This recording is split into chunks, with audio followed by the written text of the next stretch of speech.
यशोमती मैया के नंद लाला। आ गए तुम दोनों? चलो आओ बैठ जाओ। जशोदा जी बता तो दो, सवेरे सवेरे क्यों बुलाया है हम सबको? रुको, इतनी शीघ्रता क्या है? पहले इन बालकों को कुछ खिलाने तो दो। अभी खेलने निकलेंगे ना, पूरी दोपहर दिखाई ना देंगे।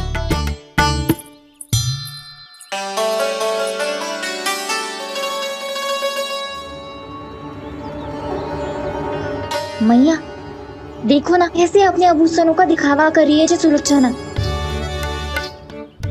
चिंता मत कर बहू, शीघ्र ही हम इससे अधिक आभूषण और इससे अधिक उत्तम वस्त्र पहन के घूमेंगे। ये देखो तुम दोनों के लिए क्या बनाओ है मैंने। पूरे गोकुल में प्रसिद्ध मेरे पेड़े। चलो लो। यशोदा ये तो बहुत सारे हैं। हाँ जशोदा जी, इतने सारे तो मैं भी ना खा पाऊं। क्यों दृष्टि लगा रही हो सुलक्षणा? बढ़ती आयु के बालक हैं, खाने दो इन्हें। तुम सब कछु मत सुनना, जी भर के खाओ। देखा ना?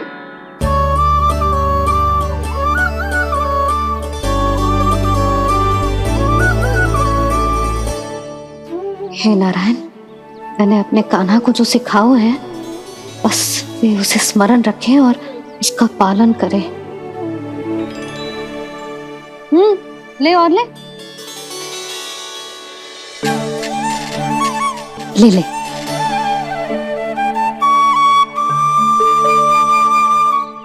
आज तो एक के बाद एक पेड़ मिल रहे हैं, वो भी बिना रोक टोक के। मैया दो के बाद तीसरी मिठाई बड़ी कठिनाई से खाने देती है, पर आज सादा लाड पेड़ों के माध्यम से जिता रही है। कछु तो रहस्य है। प्रभु, क्या आप भी वही सोच रहे हैं जो मैं सोच रही हूँ? कोई परीक्षा तो नहीं ले रही है ये? किस सोच में पड़ गए तुम दोनों?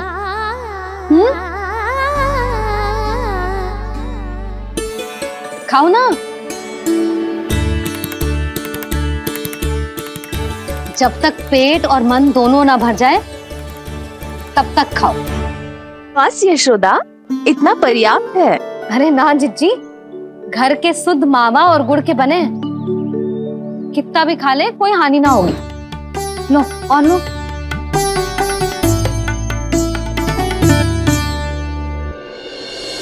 प्रभु, परीक्षा ही है ये तो खाए जा रहा है।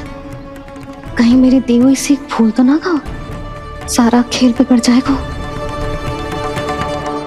सदैव स्मरण रखियो लल्ला, लोभ बहुत भयानक होता है, बहुत भयंकर।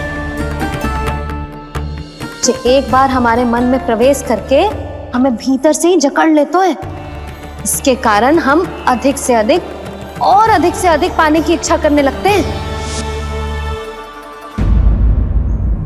क्या हुआ कान्हा, रुक क्यों गए?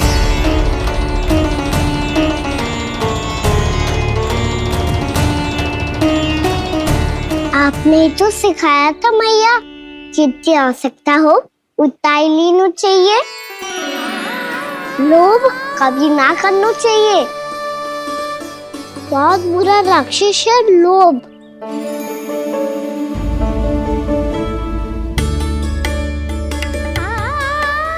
थोड़ा और खाने में कोई बुराई ना है कान्हा, ले ले।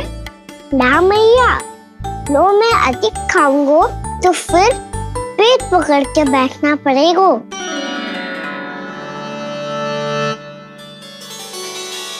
हाँ, मेरा भी पेट भर गया। कान्हा सही कह रहा है छोटी माँ, लोग बहुत भयानक राक्षस है। जो भी लोग के चक्कर में पड़ेगो वो बहुत बुरा फंसेगो। अच्छा जाओ, जाके खेलो तुम दोनों। मैया, ये पेड़ अपने सखाओं के लिए भी ले जाऊं मैं? हाँ लल्ला, ले जाओ अवश्य।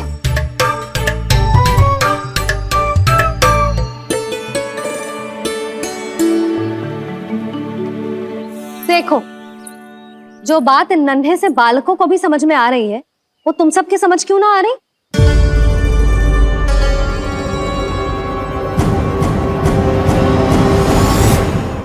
क्या समझाना चाहती हो जशोदा जी?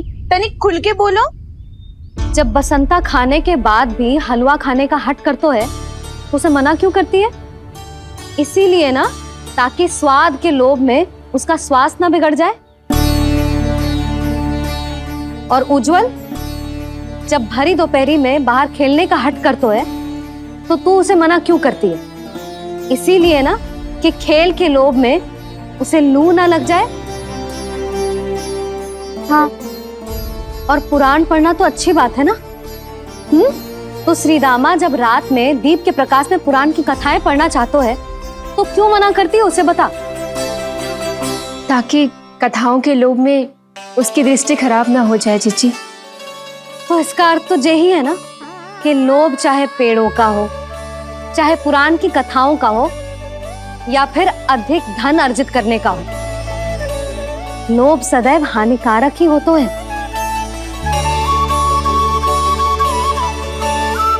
जे बात तुम ही सब ना समझोगी, तो अपने बालकों को कैसे समझाओगी? बोलो। हम सबकी मैया यहाँ क्यों आई है? डांट पड़ी क्या? चौरी विद्या प्रसारण टोली के बारे में सबको पता चल गो क्या? चिंता के चने चबाना छोड़ो और ये पेड़े खाओ। भीतर और भी गंभीर समस्या पे चर्चा चल रही है। कैसी समस्या? लोग की भयानक राक्षस की समस्या। व्यापारी जी, नंद जी ने कल सभा बुलाई थी और आज रानी यशोदा जी ने सारी स्त्रियों को अपने घर पे बुलाया है। तो आपको नहीं लगता कि हमें कुछ करना चाहिए? करना तो चाहिए गुप्तचर। सबसे पहले हमें हाट जाकर गोकुल वासियों की प्रतीक्षा करनी चाहिए। सूर्यास्त से पहले वो सारे मूर्ख वहां आने वाले हैं, मेरे सामने नारायण के नाम का प्रण लेने। उन्हें चाहे कोई भी कितना भी समझा ले बुझा ले, उससे कोई अंतर नहीं पड़ेगा गुप्तचर। हमारा वास्तविक धन क्या है? दूध, घी, दही, माखन, यही ना? हाँ, तो श्री नारायण की कृपा से तो हमारे पास इसकी कोई कमी ही ना है। तो हम सब तो पहले से ही धनवान हुए ना। तो फिर जे गोधन अपने परिवार और संतान में बांटने के बाद जो भी बचतो है, वो तो हाट पे बिखी जातो है ना। तो फिर मथुरा के किसी अपरिचित व्यापारी के साथ माथा फोड़ने की क्या आवश्यकता है? जशोदा जी, हम आपकी और नंदराज की चिंता समझते, पर इसकी कोई आवश्यकता ना है। कुछ उल्टा सीधा नहीं करेंगे हम। विश्वास रखो जशोदा, हम जो कुछ करेंगे समझदारी से करेंगे। लोभ में आके कोई निर्णय नहीं लेंगे हम लोग, है ना? हाँ। अच्छा, अब चलती हूँ। बुलावे की सूचना पाके सब कार्य ऐसे ही छोड़कर आ गई थी।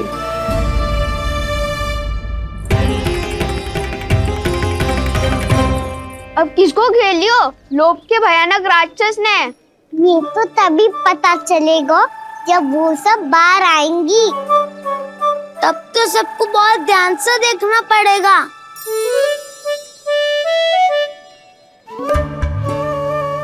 देखना तो पड़ेगा दाऊ, तभी तो पता चलेगा माखन चुराने किसके यहाँ जाना है। नाना,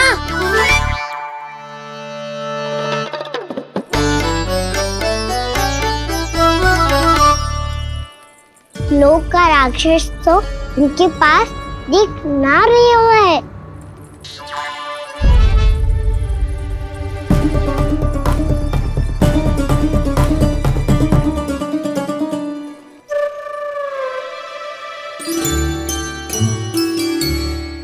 नारायण का बहुत बहुत धन्यवाद। कान्हा, मेरे मैया को घेर रहे है क्या उस राक्षस ने? यशोदा भाभी और नंद भैया कितने चिंतित थे ना। पक्का कछु ना कछु कारण तो अवश्य होगा। हाँ, मुझे भी सच लग रहा है कि धनवान बनने के चक्कर में मैं तनिक ज्यादा ही लोभ में पड़ गई थी। नहीं, बस गए। और मेरी मैया दादी, उनका क्या गाना? बहू, सुलक्षणा की जैसे ढेर सारा धन कमाने के चक्कर में लोभ में तो ना आ रहे ना हम। हे नारायण, बहुत कृपा है आपकी। लगता है लोभ का राक्षस किसी को अपनी चपेट में नहीं ले पाया। लेता भी कैसे दाऊ? मेरी मैया ने जो समझायो है। क्या लगता है यशोदा, इन्हें समझ आया होगा? आशा तो यही है, और अब भी ना समझी तो फिर तो नारायण भी ना समझा सकते। सुनो, दोपहरी में हम सब मिलेंगे। दोपहर में? तो क्या तू तब निश्चित करेगो कि आज किसके यहाँ जाना है माखन? आज कोई माखन चोरी नहीं होगी। क्षमा करना राव, भैया के का समझाने के बाद भी जिसके समझ में कछु ना आई हुई थी, उसके घर चोरी तो करनी पड़ेगी आज।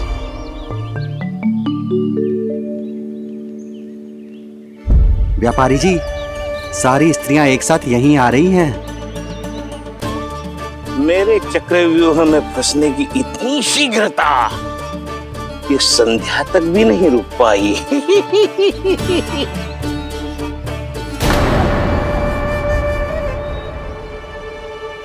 पर ये आपके तरफ ध्यान क्यों नहीं दे रही हैं?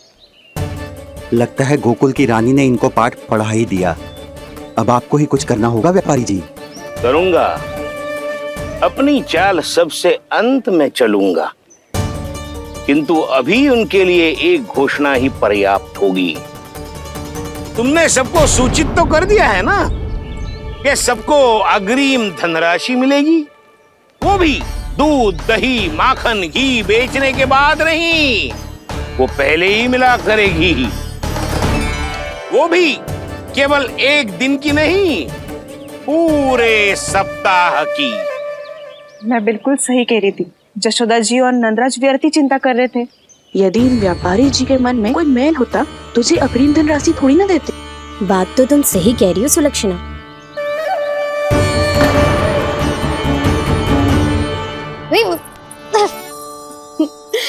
कितनी शरारत करते है तू? काजल लगाने दे मुझे। भैया, पहले मुकुट लगाओ ना।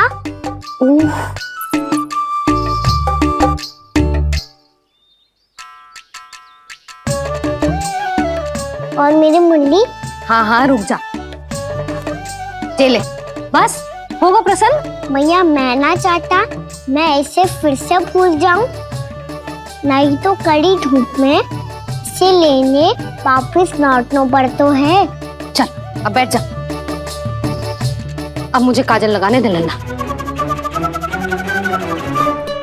भैया, इतना सारा काजल मत लगाओ, छोटा सा बालक लगता हूँ मैं। आहा, नखरे तो देखो। इतना सज धज के तो तेरे बाबा भी ना जाते बाहर, दृष्टि लग जाएगी लल्ला।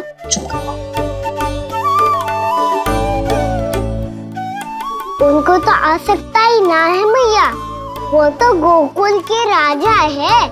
वैसे भी मुझे भी कम मत समझो, मैं भी राजा हूँ अपनी टोली का। कौन सी टोली? अपनी। ये क्या कर रहे हैं प्रभु? बता, कौन सी टोली? बालकों की टोली मैया, मारी खीर वाली टोली का।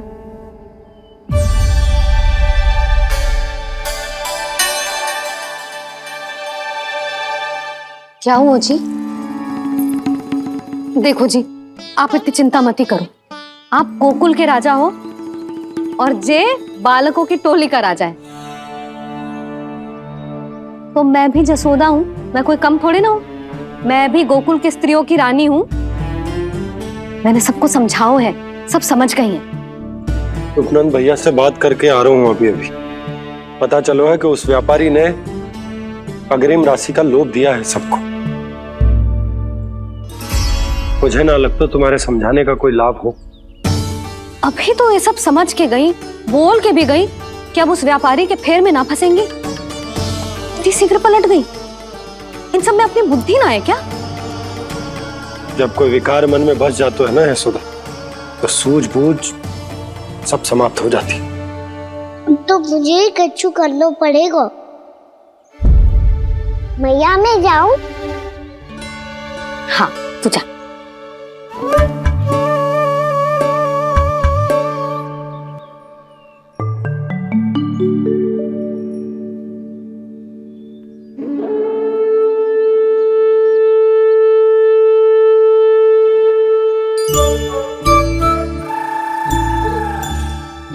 बहुत बड़ी समस्या हो गई है सखाओ। कैसी समस्या? लोभ का भयानक राक्षस कहीं ना गयो, वो अभी भी यही है। मुझे पता था। और इसका सबसे अधिक प्रभाव तो मेरी मैया और दादी पर ही हुआ है। तुम सच कह रहे हो उज्जवल? हाँ। अरे कछु ना बलदाऊ, जे बड़ बोला तो ऐसे ही बात करते रहेगा बड़ा चढ़ा के। बड़ा चढ़ा के नहीं बोल रहा हूँ मैं। आज से घर पे दूध दही माखन घी सिर्फ एक बार ही मिलेगा। पर क्यों? ताकि अधिक से अधिक दूध दही माखन घी बचाकर उस व्यापारी को 2 गुना मूल्य पे बेचा जाए। इतने से तो काम ना चलेगा। उस सुलक्षणा से, और मैं तो कहूँ सुलक्षणा से ही क्यों, पूरे गोकुल में सबसे अधिक धनवान बनना है तो और माखन जमा करना पड़ेगा। हाँ हाँ मैया, लाओ मैं इसे ऊपर रख देती हूँ। चोरी चुपके से खा तो ना जाएगी ना? तेरी घबराहट बता रही है कि घर से निकलने से पहले तूने थोड़ो माखन तो खाया है। सच्ची बोल। ना ना मैया, मैं क्यों माखन खाऊंगी? मैं भी तेरी मैया हूँ लाली, माप के रखो तो मैंने।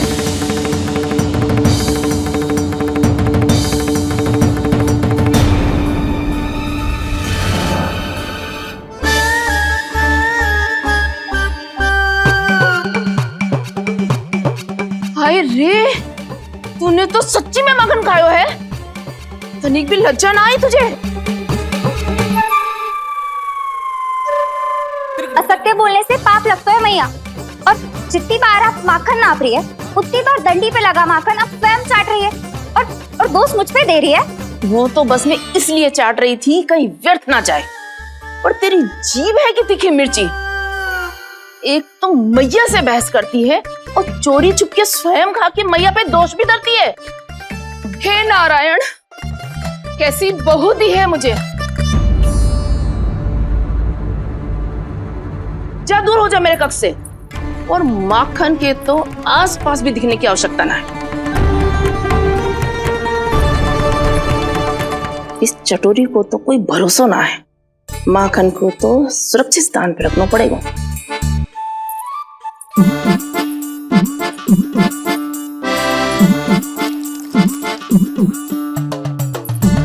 यदि बहू ने अब मटकी उतारने को प्रयास किया तो अचानक पानी गिर जाएगा और घबरा के वो चिल्लाएगी और मुझे पता पड़ जाएगा। मैया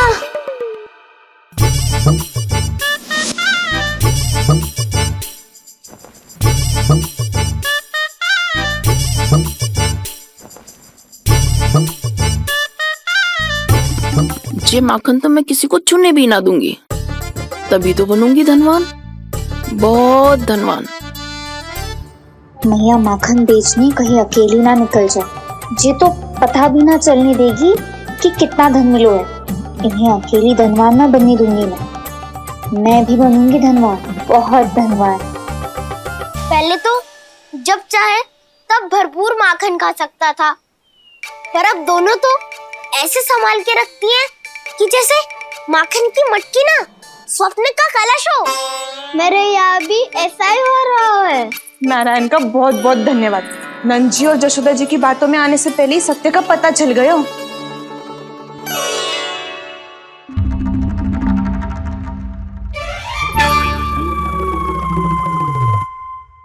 ये इतना सारा माखन?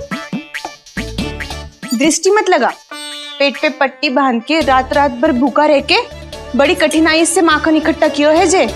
तो क्या आपने निर्णय ले लियो है कि आप उस व्यापारी को वचन दे दोगी?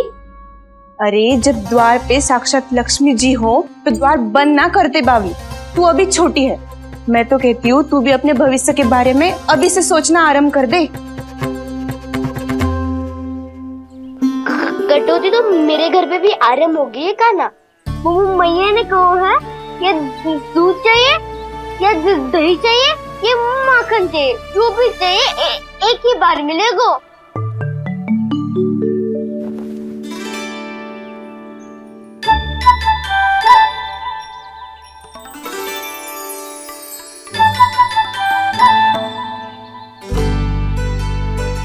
तब हमारी टोली को ही कुछ करना पड़ेगा। तुम सबको तुम्हारा अधिकार मिले ये हमारा कर्तव्य है।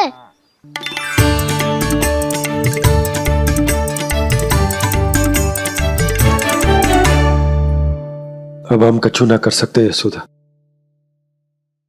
यदि अब मैंने उन्हें रोको तो उन्हें लगेगा कि मैं उनसे उनकी उन्नति का अधिकार छीन लूं। दूध दही माखन पे सबसे पहला अधिकार बछड़ों का होता है, फिर घर के बालकों का, और ये अधिकार हमें दिलाना चाहिए, है ना दाऊ? मैं सब समझता हूँ कान्हा, तुम मुझसे इसलिए पूछ रहे हो ताकि तुम माखन चोरी की योजना बना सको, पर मैं तुम्हारा समर्थन नहीं करूँगा।